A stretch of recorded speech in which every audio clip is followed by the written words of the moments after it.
Electrifying day at the Supreme Court. The 9 justices wrestling again with the question of same-sex marriage, but this time they were challenged by an 83-year-old woman who brought them her 40-year-old love story. Edie Windsor received a hero's welcome today when she emerged from the Supreme Court saying it's time to take a stand for marriage equality, and ABC's Terry Moran was there. Terry. Diane, it's a classic American story, as you point out. Sometimes the big cases come to the Supreme Court out of conflicts between the states or battles between the branches of government, and sometimes one American walks up these steps seeking justice. That's what happened today.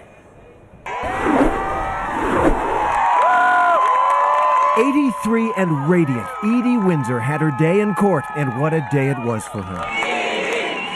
This woman, born in the 1920s, has become a kind of folk hero to countless young Americans in the 20-teens. You guys, I'm talking to you freely.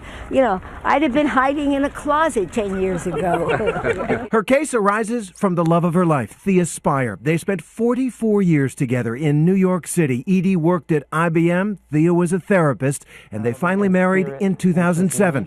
But then after Thea died in 2009, Edie, who lives on a fixed income, was suddenly hit with $363,000 in estate taxes. Taxes no straight widow would pay, because the federal government refused to recognize their marriage under the Defense of Marriage Act, which defines marriage under federal law as the union of one man, one woman, affecting taxes, Social Security, military survivor benefits. Today in court, Justice Ruth Ginsburg said it seemed like a second-class system for gay couples. State there are two kinds of marriages, the full marriage and then the sort of skim milk marriage. That comment struck a chord on social media, becoming a popular Twitter hashtag, while this red equals sign became an overnight symbol of solidarity with gay couples. Since President Obama's already said the 1996 law is unconstitutional, House Republican leaders are defending it. Their lawyer telling the court that all Congress was doing was setting one federal standard for marriage. But Justice Elena Kagan challenged that claim, reading from the original documents on the bill and suggesting something darker may have been at work. I'm going to quote from the House report here, is that Congress decided to reflect and honor a collective moral judgment and to express moral disapproval of homosexuality. Is that what happened in 1996? But for millions of Americans, same-sex marriage is about bedrock beliefs. We're not motivated by hate. We're not motivated by bigotry. We just believe that when the God of the Bible created the institution, he didn't get our advice on it.